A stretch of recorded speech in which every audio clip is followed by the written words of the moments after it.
Are you trying to figure out how to get things done? Are you trying to look for knowledge that can actually help you do something, be better at what you do? Hi, I'm Joyce Mbaya, founder of ZD, where we provide affordable online courses for Africa.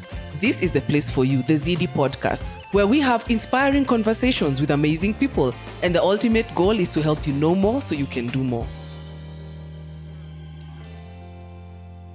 So in today's podcast, I am speaking to Dr. Caroline Chakua, or as we like to call her, Dr. Carol. Now, how I met Dr. Carol is actually she was speaking at an event, and I just listened to her, as she went up on stage in a very vulnerable, very authentic way, talk about how she came into this space of discipline and parenting, and just share her own story, and Dengu's story, which you'll hear in the podcast. That led her to a space of realizing that she still has a lot to learn and that there are different ways she could be engaging with her child when it comes to discipline. Of course, she's highly educated. Oh my gosh, I can't even begin to name the things Dr. Carol has done. She has a PhD, she has a master, she's trained in counseling psychology. She has, it's a long list. In fact, read the comments for the full description. I think that I can't even remember all those things offhand. But it's to say that she does have the expertise, but it's not her expertise that makes her good at what she does. It's her heart. When I speak to Dr. Carol, I come away feeling accepted as a parent. I come away feeling at peace. I come away feeling like, you know what? I can do this. I can do this parenting thing and I can handle this discipline story. And maybe it's not as crazy as we think. Drama-free discipline, right? So here's our conversation. Lots of nuggets in there. And for you as a parent, this is an amazing conversation that will just help you see how to accept yourself, accept your discipline, and just building that better relationship with your child. So here we are.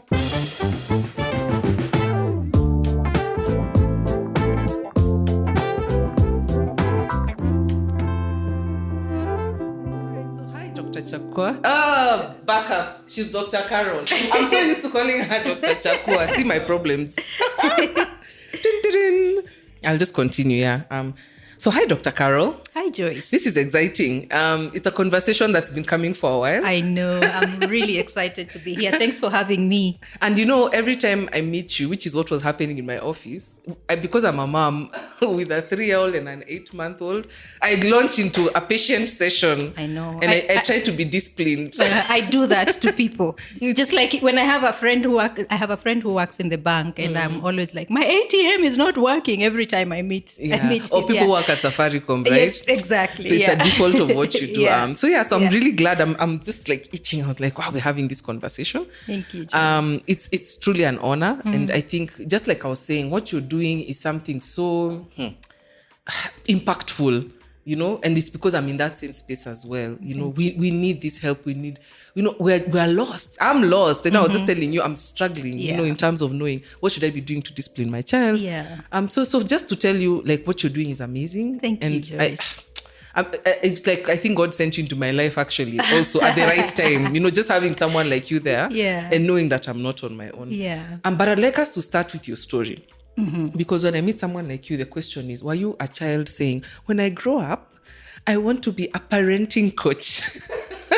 Or how exactly did you get into this? Well, a series of things. I trained as a psychologist. That's something I just, I'm passionate about. So when I did my undergrad, when you go to Form 4, you do your exams, and then JAB sends you somewhere. So JAB sent me to do education, and I resisted with everything. Yes, I wanted to be a lawyer, just because it sounded really cool then. And there was a lady lawyer who used to wear really short skirt suits. And I was like, that's who I want to be when I grow up. But then, well, you know what? I missed it by like 2 points. So I was called into education. And I thought, oh my gosh, I'm just coming out of high school. And the perception of being a teacher, I was like, I do not want to be on the receiving end of all those things we used to say about teachers. And so it wasn't an easy decision for me, but I finally decided, okay, let's just do this because there's no other choice. But then I connected with the psychology part of education. And I was like, oh my gosh, this is just a whole other world. And I really enjoyed it. And I mean, for me, right from the first class, the psychology 101 we did in first year, I knew this is what I wanted to pursue. Okay. yeah, so I did education, and then, of course, I found myself now into a counseling psychology program at master's level. And that's now how I ended up being a psychologist, a practicing psychologist. And initially what happened is right from the first connection with clients, the kind of clients I go to are children. And that's interesting. Yes. We never think of children going for therapy. Like even for me, it's an afterthought. I was already going to tell you, did you have grown-ups on your couch telling you their problems? It's very interesting, Joyce, that you say that, but normally adults will not voluntarily come for therapy. We're getting into a different space now. Maybe the last 2 years, there's a lot of awareness that's being created. But it's much easier for a parent to send their child for therapy and say, you go fix this, or, they're having problems, talk to them. And for me, it wasn't even mostly that they came for therapy for paid therapy. It was just go talk to my son. They're going through this and all that. But then I used to use the tools and strategies for therapy when I'm with them. And the thing with children is that they are very malleable. Children soak in experiences. Children respond to tools that are systematic. That's why, Joyce, I would say they're open-minded. They're very They're open-minded. not coming with the preconceived notions and issues that adults have about something. Yes. They're just coming as they are. Yeah. And they're so easy to mold, And so, it would work very well in a session. I work with them. I provide the right environment. And you begin to see changes in their behavior. But then, guess what? They're going back to the same environments. Okay. And that's now I began to see the trend of, after a while, the clients, again, as the kids come back to me, things haven't really changed much. And I realized, who I really wanted to reach was the person who was the key part of the environment in which a child grows. And that's why I started really focusing on parenting education. And I did that before I got my own child. So, of course, initially I had all these theories that I was going to ask about that. Yeah. I would spew counseling before a child and after. Oh, I'm telling you, it's a whole different ball game. Yeah. And so the journey has been long, from working with kids and not having my own. And then I got my own child and children in my space. And they began to trigger stuff in me that I did not know even existed. And then that's when now parenting was born over time. I was like, no, it's not so much about the tips and the tools and the strategies. It's really about this parent. Who are they being? How are they? What are their struggles? How are they showing up? And how can I support them? So I'm a huge advocate of the parent. I have all these campaigns of no parent bashing month, because we are always thinking parents are failing.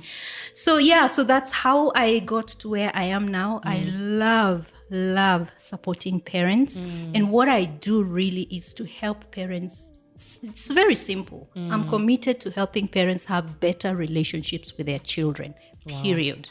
So whatever that takes, or whatever form or shape it takes, as long as at the end of the day parents are having better relationships with their children, for me that's what stirs my heart.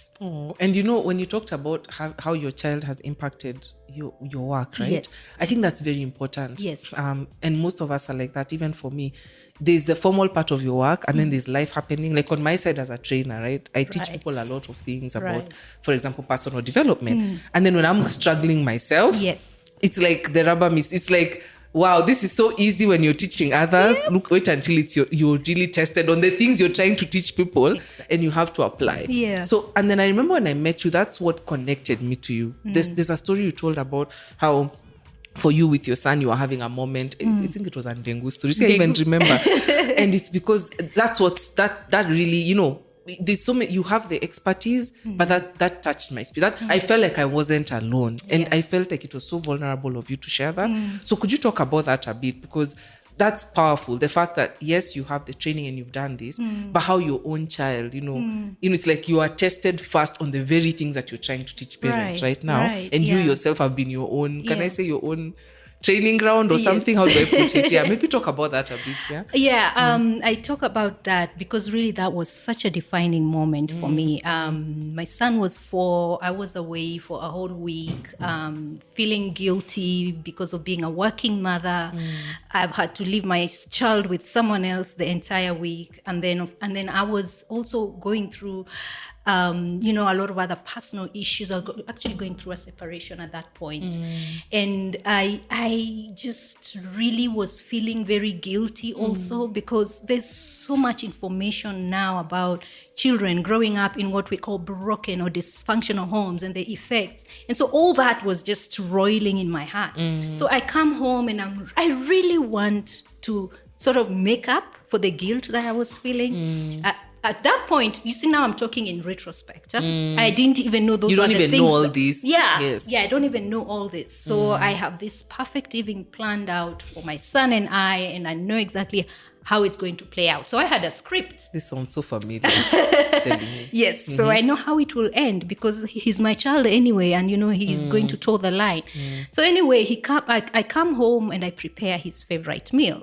My son loves ndengu up to this day. And so I make rice and ndengu. Then he's dropped back home and he was staying with his cousins while I was away. And so he comes home and I quickly tell him, hey, let's get ready. We're going to have a fun evening. We used to have little dinner dates, so I knew this was going to be another awesome dinner date. Well, you know what? My son comes in. He has all his own issues. And that's what I tell parents. You know what? Our children have their own thoughts. They're their own people. They're their own people. Why isn't that obvious to us? Why do we feel like, no, what do you mean you have a thought? Yeah. You, small person. Exactly. They have their own thoughts right from little 6 Even months old. Even my 8-month-old, trust me, I can see. Yeah. I'm like, this guy has opinions and he can't even talk. And I don't know where we get the notion that we are in charge and in control and things have to go our way. And that's not taking away the fact that we are in authority. And there's space for that. There's space for you asserting your authority. So anyway, he comes and gets ready. And he has his own issues going on. Exactly. Own issues going on. Yes. And then he walks to the table and he looks and he's like, Mommy, it's ndengu. And in my mind, I'm thinking, this is your favorite meal. I don't even like ndengu myself. So he goes, no, I don't want ndengu. And I'm thinking, so familiar. You should know the emotions going on inside me. So and I'm familiar. thinking, okay, because I still want us to have a really nice evening. I tell him, sweetheart, this is your favorite meal. Please sit down. After this, we're gonna do 1, 2, 3. I'm laughing. You're telling him it's his favorite meal.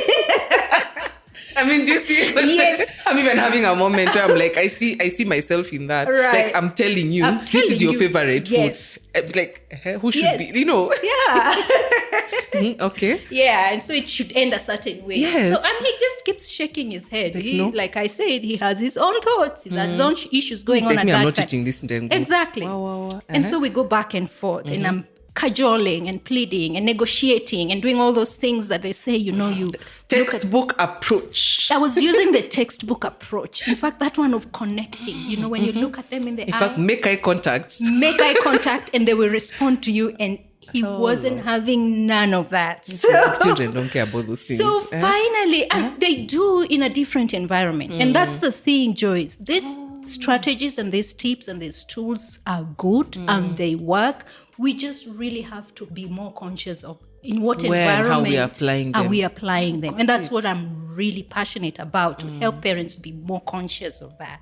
So anyway, finally, he just pushed his plate away and, with a lot of anger, he's like, I don't want your ndengu. And he pushed the plate away and something in me snapped. There's something snapping. It's snapping in me. See, my child does that. Finished. Yeah. Where's my mwiko? Exactly. And where I come from, that phrase, they say, my stomach did hua. That's exactly what my stomach did. I like that. I like that because I feel it. And most of us are like that as parents. In fact, you can hear the thoughts going for whose child? Whose child? What? Exactly. And I am an expert. This boy, he is You're 4 years old. Yes. He's not going to control me. I've got all the tips and tools, and we this tabia has to be nipped in the bud. It has to be cut now. Now he's 4. We all have the same script. Yeah, we do. And we talk a lot about that also in our classes. What are the thoughts going on in your mind as you're interacting with it, especially when you have a moment? And we call this, for me in our classes, we call them ndengu moments because there are many. So anyway, back to the story. Yeah? So I grab him and I take him to his room. Of course, we had a special corner with a special mwiko. So I pick the mwiko and I work on him consistently, thinking about all these things that I need to drive out of him. And sort of those moments happen with us when we are like, you're so triggered and you will not stop until you are ready to stop. And it may not be using a mwiko, it could be just a whole list. It could even be shouting. It Shouting, could be whatever yelling, way you're trying to communicate. all kinds of words, whatever it is, And that was me. I wasn't done until I was done. And at that's the point I looked at my son. And I really saw him, and I saw the pain, I saw the helplessness, I saw the hopelessness in his face, and I knew we had a problem here. And the problem wasn't my child, the problem was me. Because that is the same look I see with the kids that come into therapy, a face of confusion, a face, that turmoil of, I know my dad loves me, I know that. I know my mom loves me, but I don't get some spaces. I don't get, it's a very, very confused space for children. And that's when I realized, I need to step back. I need to take a deep breath. I need to work on myself. And, I realized there was a lot that was going on in me. I was so set to have things a certain way. I was so intent for my son to grow up a certain way and be perfect and act perfect and obey instantly, so that I can bring out, I can erase all those other things that I thought were wrong with me or wrong with our family situation. And that journey for me has been slow. It's been beautiful. It's been revealing. It's been painful. It's been very reflective. But parenting, that's how it was born. How are you being? What are the thoughts going on in your mind? How about you just take a deep breath and step back, and figure out yourself out fast. And I've realized the shortcuts we are looking for are not working for our children. The quick tactics, like some of us have the time Googling, ways to discipline my child. Exactly. And you will get. And you're saying it starts with the parent. So really it should be me looking at myself first before I go into the method. Right. And this it brings a very nice thing that we're talking about that issue of control and fear and how that's playing a role with a lot of us. Like I was giving you my own example where that's how I've started also trying to learn to shift myself. Not that I don't know if I'm doing a good job. I was telling you I feel like I'm making 9 out of 10 mistakes, but just the thing I've started noticing also with my son as well. And like I was telling you this, he's turning 3. So I'm the buttons are being pushed. There's a point where I kept feeling like every day is discipline. I kept saying, where are the moments where we have fun anymore, right? And I was like, what's going on? And that's what I felt. I realized this is a fundamental thing about me. I like to be in control. Yeah. I'm very structured. And that was like an epiphany for me, that children are chaos. I just was like, my son, in fact, I remember thinking, oh my gosh, this guy is 3. What exactly am I hoping for here? He's not an adult like me. He is not going to be organized like me. He will spill things. Yes. He will want to step in that mud. It doesn't matter if he's wearing white. I can go as crazy as I want to, but that's he's healthy and normal for a toddler. But a toddler is the height of chaos. And so the problem is me and my need to be in control, need for the house to be neat, need for this, need for that. And in the process, I'm constraining him. And it's hard because it's not that I'm, like I said, it's a struggle. But it's sort of for me that thing of what, and it's like you said, it's a lot you have to deal with for yourself. Yeah. Because even now, even as I'm trying to explain to you, you can see my confusion. I know it's a problem, but then at the same time, like you said, I have to be the authority figure and I have to help him. Yeah. But where's the line? So that fear and that control, how do we, what's that about, I hear you. I completely hear you because that's typical me when I had a 3-year-old. That's typical. The typical parent who comes into my space is that one. Where do I draw a line? I just want to fix this thing. I want this to get out, but then I also just don't want to lose this relationship. I don't want to ruin my child. So all those things, again, when they get into your space and they crowd your space, then you are forever reacting as opposed to responding.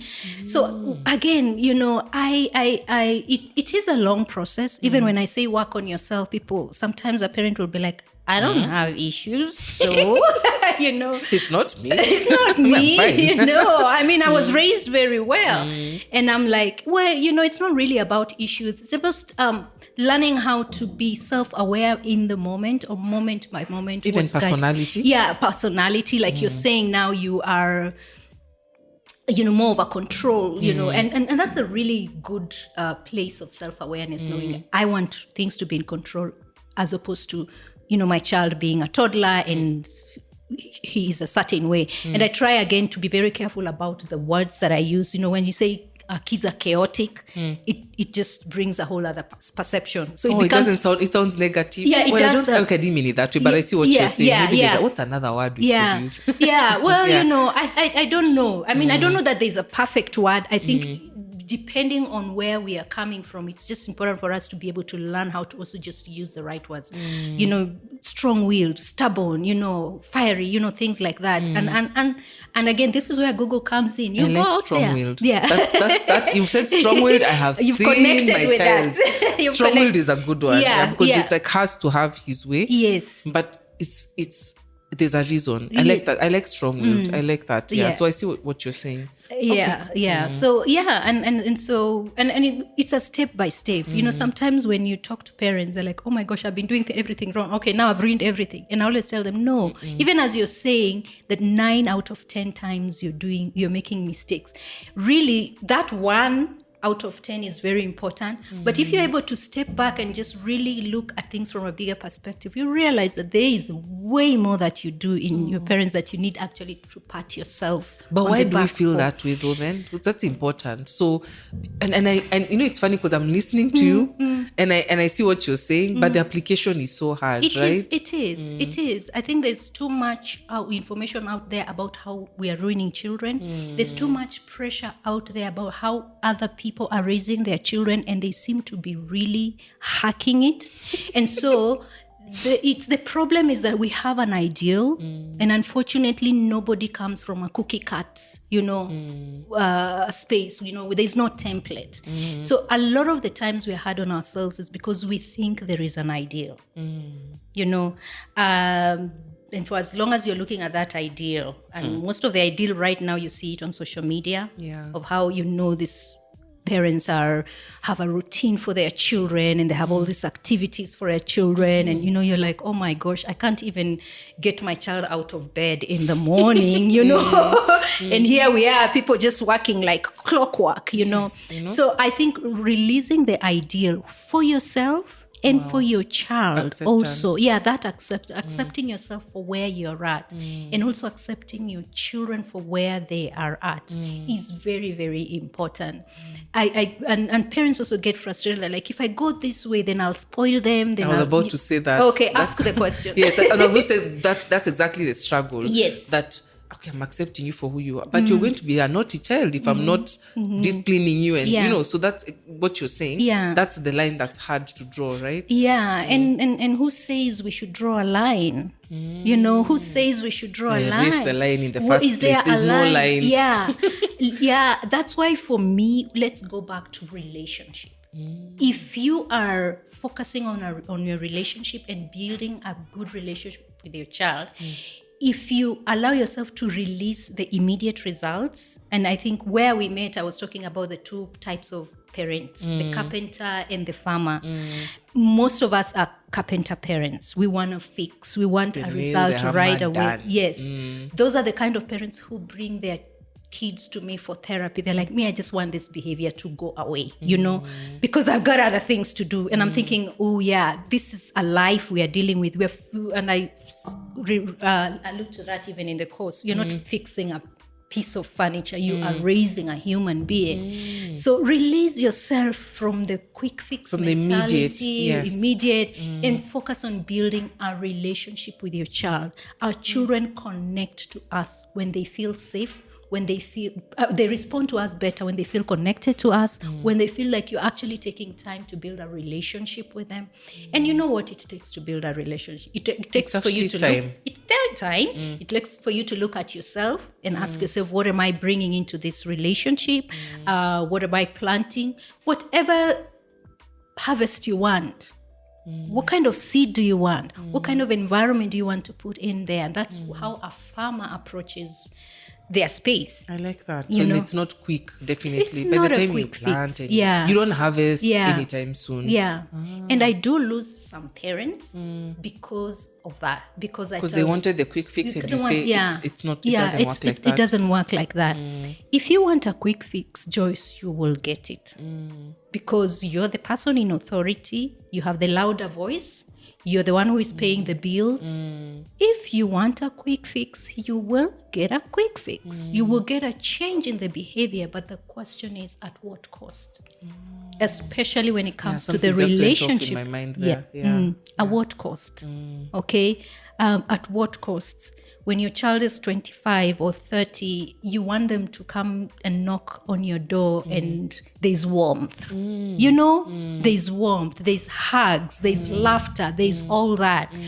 When they're 25, it won't matter that they knocked off or they spilled red juice on a white shirt on a Sunday morning. Perspective. It won't matter. Yeah. It won't matter. What will matter is how much you cultivated the relationship to be able to build the inner muscle in the child to thrive when they are away from you.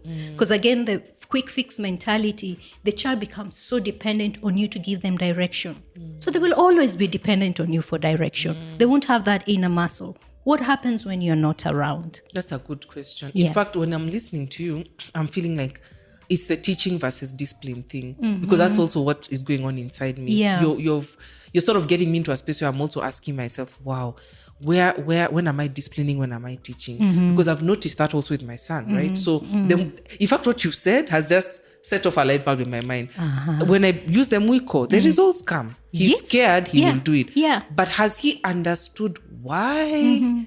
That becomes the struggle, right? Yeah. So have I taught, or have I just, for me, it's fine because I got what I wanted. I'm in a hurry. If I wanted you to eat and have mwikoed you, given you a beating, you will adhere and fall in line. Yeah. But what is the fundamental lesson I've taught you? And the control person in you feels very satisfied. Yeah, you feel nice. Mission actually. accomplished. People are in line now. Things are going the way I wanted. Yeah. So talk about that, because I think, and I love that about your course, and I've also learned this from you, just listening to you, and it's amazing in the short time we've interacted.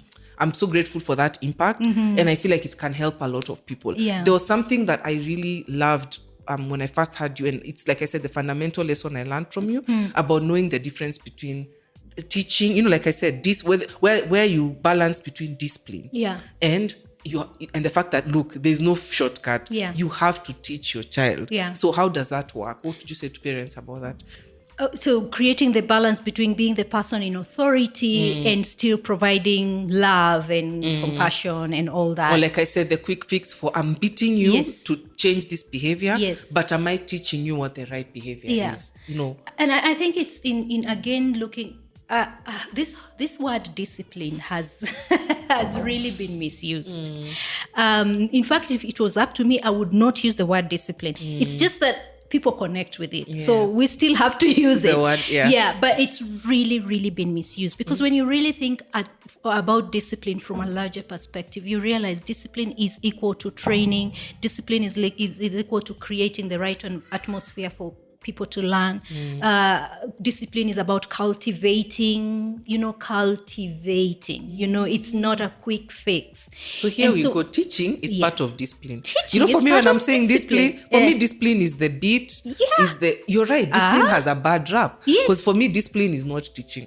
Discipline, and I've had you teach this before, but it's not sinking in my head. I'm just so used to seeing discipline as that extreme. Actually, for most of us parents, discipline is the extreme action. It's the extreme. Like the thing I have to do to get my child in line. Yeah. So you're saying that's not it. That's Discipline not is bigger it. than that. And you know where that's coming from, how we were grown, How we were raised. I will discipline you, you know. That's so true. Yeah. But discipline is, by the way, it's a very beautiful space when you really think about it. It is, and it should be. It's a paradigm shift. It is. And my desire is that as parents, we really shift our mindset when it comes to discipline, because discipline, within that discipline is all the things that you do, everything, positive and negative, okay, that will cause learning to happen for this child, that will cause them to develop an inner guidance for themselves, so that eventually when they are not with you,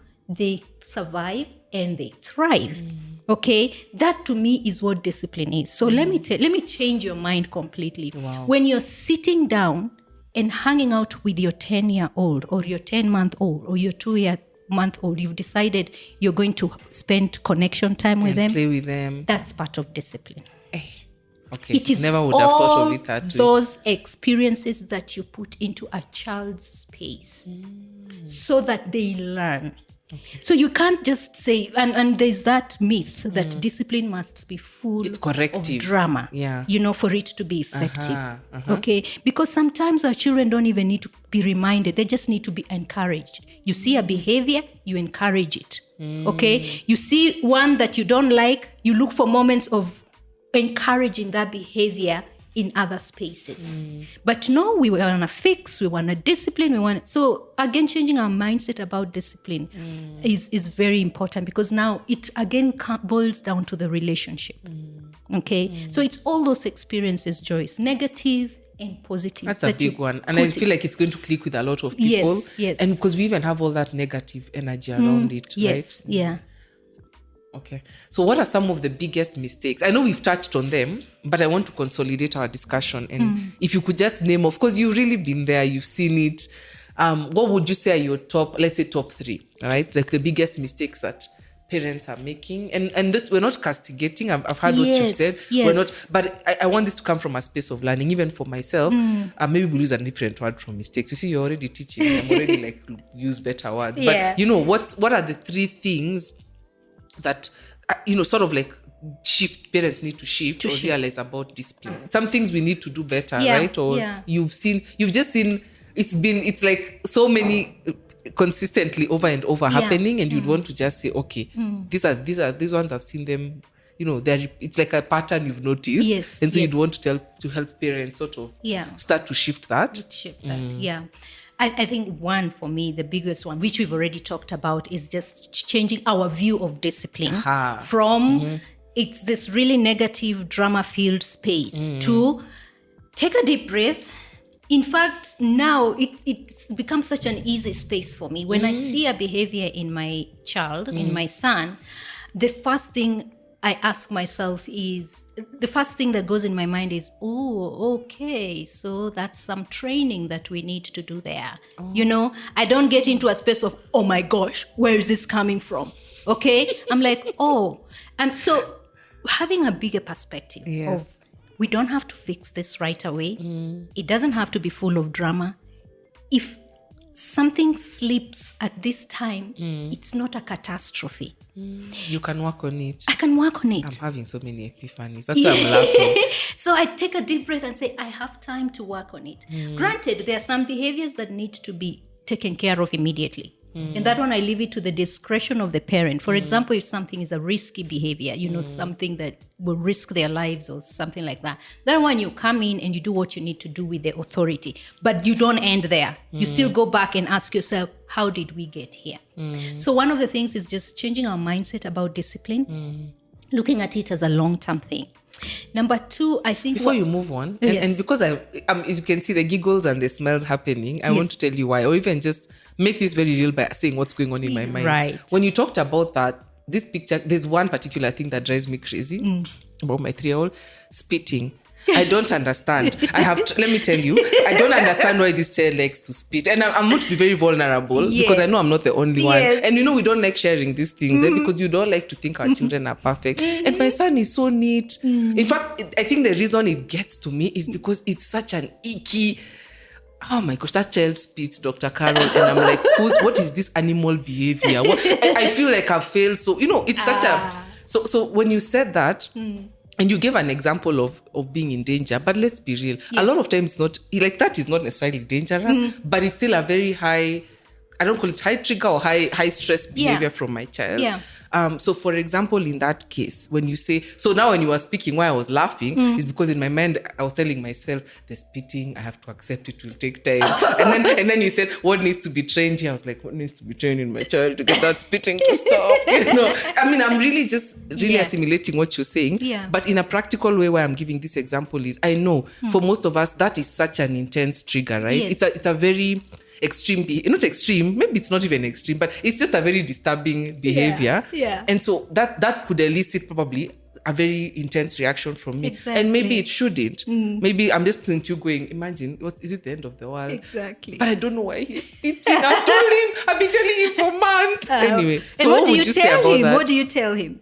I just tell him, please don't spit. This is bad manners. I just keep telling him it's bad manners. It's not good. And then I ask, sometimes I've tried why. I thought maybe he needs water. Then I've tried, let's teach him to spit it's not working. Yeah. He just seems like he has to get it out. Yeah. And whatever I'm telling him doesn't work. If I want to get it out, I get it out. And he just spits. And where does it happen mostly? Does it happen also when he's out there with other people or just in his own environment? That's a good question. I don't know if it happens in school. That's a good question, actually. I've never thought of that. But I see it, of course, at home when I'm with him. We're outside. It could even be inside the house. In fact, inside the house is worse because that's when I'm really like, this is just ridiculous behavior. People spitting all over the floor. It's so...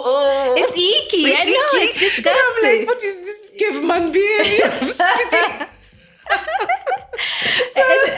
mean, it's a typical behavior that, you can't draw the line between, well, is this extreme or, Thank you. That's why I give it as an example, Yeah, and again, we go into where the parent is at. One, how are you interpreting it? What are you projecting? This one will be spitting when he is with his roommate. The moment you're thinking all those thoughts, how you will react in that space is very, very different. Your son is 3. You're now in a space where communication can happen. But let me tell you, when he is actually doing it, that's not the best time to teach any lesson. Because already you're triggered. Even from the way you're talking, that's a triggering space for you. Yeah, and I mean, I know that, we'll talk about the cause. And one of the reasons children misbehave is just because they need training. How about during a time when both of you are okay and you start saying, whatever name you call him, you say, you know what? It's not nice and all that, but in a place where it is it's not in the moment where it's happening. Not in the moment where it's happening. That's a Havada Nakaha moment. I've seen what you're saying. Yeah, but it has to be because it's very important to you for you to train him not to spit. So you have to go back to you. Important. Yeah. Why? Why is it important? What is your interpretation?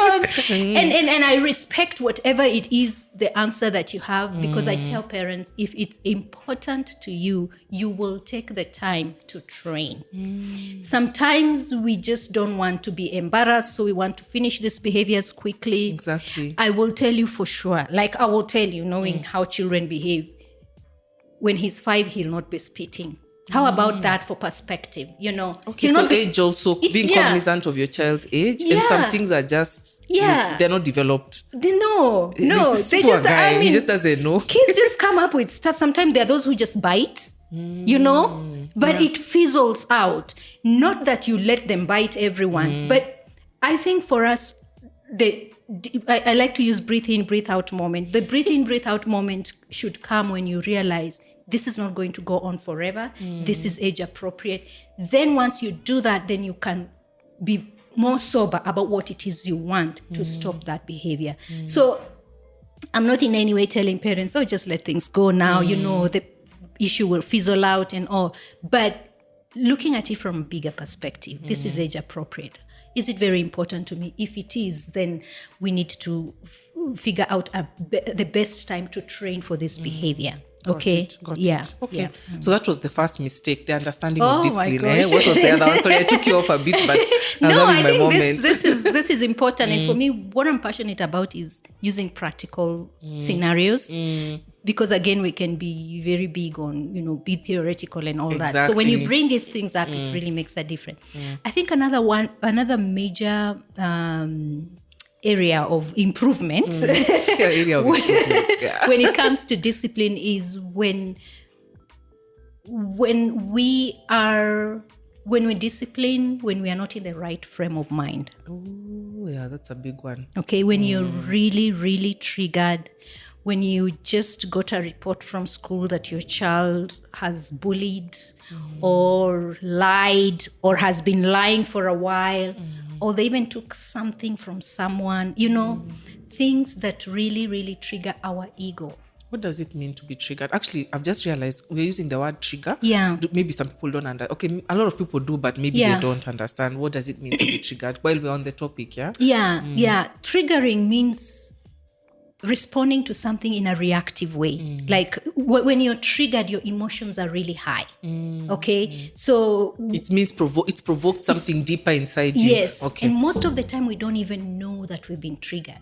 But let me tell you, for as long as you are feeling angry, anger is really one of the biggest ways we know that we've been triggered. You react angrily, you feel anxious, there's a sense of fear, rage, okay, a feeling of helplessness. Then you have been triggered. And you need to step back and ask yourself, why? First of all, what is the feeling and why? Where is it coming from? Okay, so you get a report from school about something your child did, and you're like, oh my goodness, whose child is that? Okay, and then your ego comes into place. You're like, I'm a bad parent. I have not done the right things. It's because I have been spending a lot of time, away from this child, and so they're picking these behaviors. Or, oh my gosh, this is how I saw their cousin, that cousin from Shags, who's ended up taking drugs. This is the path. This, They started. So those are the triggers we have. And the thing is, again, in our classes, we get down to the nitty gritty of those triggers. We are like, this is where it could be coming from. And for each parent, it's something different. So trigger means just feeling a whoosh, a rise of emotion, in you.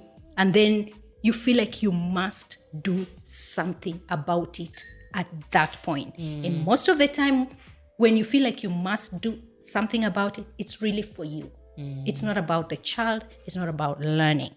So in what frame of mind are you when you are disciplining? Okay. I always like to give this example where July, how July is called. July 15th, your child comes home and they've lost their sweater. And you're the one who gets paid at the end of the month. So it's, that the month is in the corner. There's no money. Okay? How you react to your child at that time is very, very different from when it is December and you just got a bonus and they lost a sweater. Oh, that's true. What frame it's of your mind? frame of mind. It's Yeah. not- yeah. And it has nothing to do with them because maybe they don't even know any better about all. They don't know all that. Exactly. Yeah. So it's Good not so example. much about the child losing the sweater because, of course, they need training on responsibility and all that. That will come later.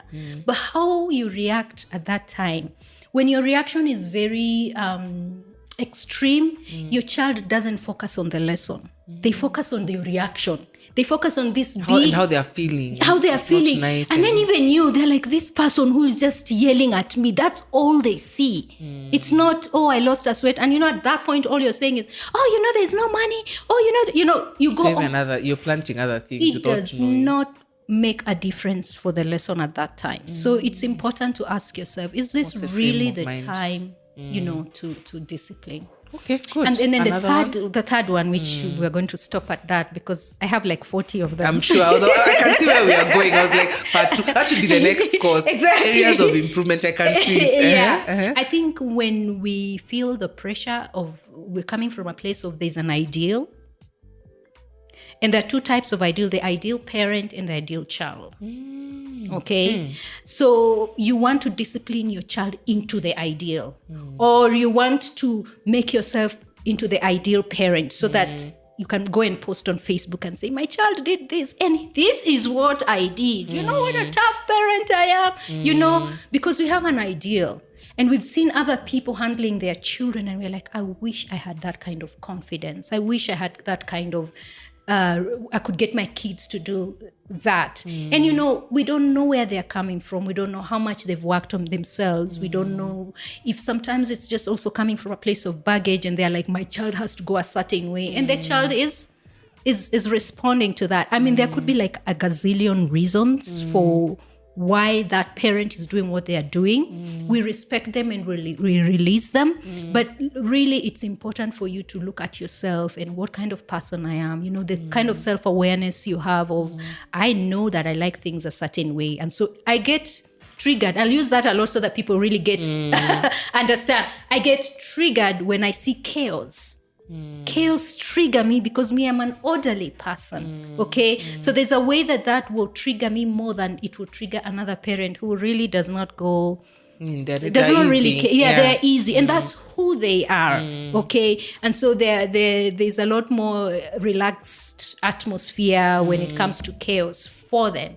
So parenting out of who you are is very important. As opposed to this is what I aspire to. This is what. But let me give another practical example. Yes. Because I feel like this one is one where, as again, okay, so Sunday school, like yesterday, just to show you the way those ideals, they don't even come from social media sometimes. Right. Yeah. So I was with I have a baby, so I have my 8-month-old. So now now you can see my scenario because I have an 8-month-old, I've put him on, and then I'm alone with both kids. So I don't have somebody else, another parent with me, or my husband is not with me. So, they've arranged, all the kids come, they're nice little chairs, they're all sitting. Yes. Most of the children in that room, if not all, were sitting. Who is my beautiful son that I love so much, who pulls his chair, and he came and first of all, he wanted to sit next to me. So, and I was like you said, I'm working on myself. I was like, okay, he's young. And I was like, to be fair, he's not used to this space. Actually, we're new there. So I remember also telling myself that, we are new, remember? He has fear, he has not used, so he'll want to be close to his mommy. Fair enough. So I sat on the edge, the parents are posted on the edge. But he came and put his chair, close to, which is basically where people are walking. Like, he literally moved his chair from the place it was to try and sit as close to me as possible. But now I'm like, he's blocking the way. And then now, here's why my example is coming in, because it's very clear because I felt it just as soon as yesterday. All of a sudden, as my nice little speech and acceptance started crumbling under the weight of, I saw other parents looking at him, the parent next to me. I now started feeling the outside pressure of, and I could actually feel it, Dr. Caro. Do you know what I mean? Yes. Do you know that feeling? I could feel, and I was like, are these people? In fact, that was my mind, and I realized everybody's expecting me to do something. Actually, initially, I wasn't. I was going to be like, if he's comfortable there, he's listening. That was my natural reaction. But I started feeling this sense of, and I know our parents can relate. Nobody has said anything to you, but you can feel it. Yes. You need to get your child out of the way he's sitting, because I felt that energy around me and I responded to it. And can I tell you, it was downhill from there. My calm, and I remember thinking, and this was a reflection for me, and now when you're speaking, it's really come up, that, we may have been fine. But the rest of the drama that came out of that was because because I started trying to, basically, we were fighting. I move his chair, he moves. Eventually, he agreed for the chair to be moved. Then he decided, okay, if you don't want me to sit there, I'm going to come and sit where you're sitting. So he came and climbed, and now it's even worse because he's disturbing the parents next to me. He's scrambling all over. I mean, it was just, I have the baby on me, I'm moving him, he moves back. I ended up leaving. So we didn't even complete. And I just felt terrible. Obviously, I was like, we didn't even get through Sunday school. So you see, so my example is, now when you're speaking, I'm like, that's also an ideal. Yes. Because I was looking at all other children in the room around me and seeing what he should be doing. And because he's not doing it, I'm failing. Like, we're downhill. And in the process, we missed Sunday school, we missed everything, just became drama, and I ended up having to leave. And even my leaving was probably because I felt we need to get out of this space. We are disrupting people. You see, I just felt inadequate. I felt if everybody else is, we are ruining it for everybody else. Right. So take me and my 2 children's off and go back home. Yeah. So you see what I mean? I see what you mean, Joyce. And how do you not have an ideal in that situation? Surely. Thank you for being so vulnerable and sharing that, because that's relatable, and that is what happens. It will happen for you with your 3-year-old and your 8-month-old. It will happen in that 8-year-old who is talking back and has an attitude, ATT, in a supermarket where everybody's staring. Exactly, yeah. It will happen. And I tell parents, you release the ideal. It's the hardest thing. It is, like in that situation. The ideal. What's the ideal? Because when you started, you said, this was his first time in that space. What do you expect? And we're not being easy on him. We're being realistic about a 3-year-old who has a sibling. So there's already competition in that space. I mean, there are so many dynamics into this thing, Joyce. If we sat down, then once you have all that information, all that background, because one of the things we learn again in the course, it's there. Why do children misbehave? If misbehavior is what we want to call it, there's a lot going on with your 3-year-old. And you understanding that helps you to come alongside him, empathy, with empathy, and support him for the long term, because tell you the judgment that you're getting from those parents is very transitional. Okay, they're not even there after. They're not there after. And let me tell you, a lot of it is the noise in your head. Maybe I even imagined it. Exactly. I mean, how can you prove that they was thinking a certain way? But there's so much out there also being put about children should behave a certain way and all that. And I'm thinking, one of my greatest campaigns is parents supporting one another. I say, if you go and see a child rolling on the ground, 4-year-old, rolling, throwing a tantrum, please go and give the mother a hug first. Amen to that. Before you do anything else. Yeah, because you have no idea. I mean, speaking of your situation, you're having 2 kids here, you're having so many things to deal with. This is the first time. Nobody knows the backstories. We are better off being more supportive than judging. Okay? And so, is there an ideal way to behave there or to act on that situation? There is no ideal way. And probably getting your child out of that space and going away was the best decision you did.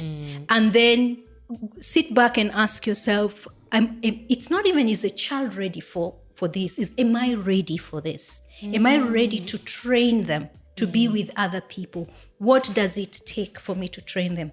I've had an aha moment. And am I going to do it with my 8-month-old on me? Probably not, right? So maybe I was not also equipped for the situation I was in at that moment. Yeah. Oh, wow. Yeah, there is a lot that goes into, that. So that at the end of the day, we're not just looking for a boy who can sit still through a Sunday service, period. We're looking at all these other things that come into play.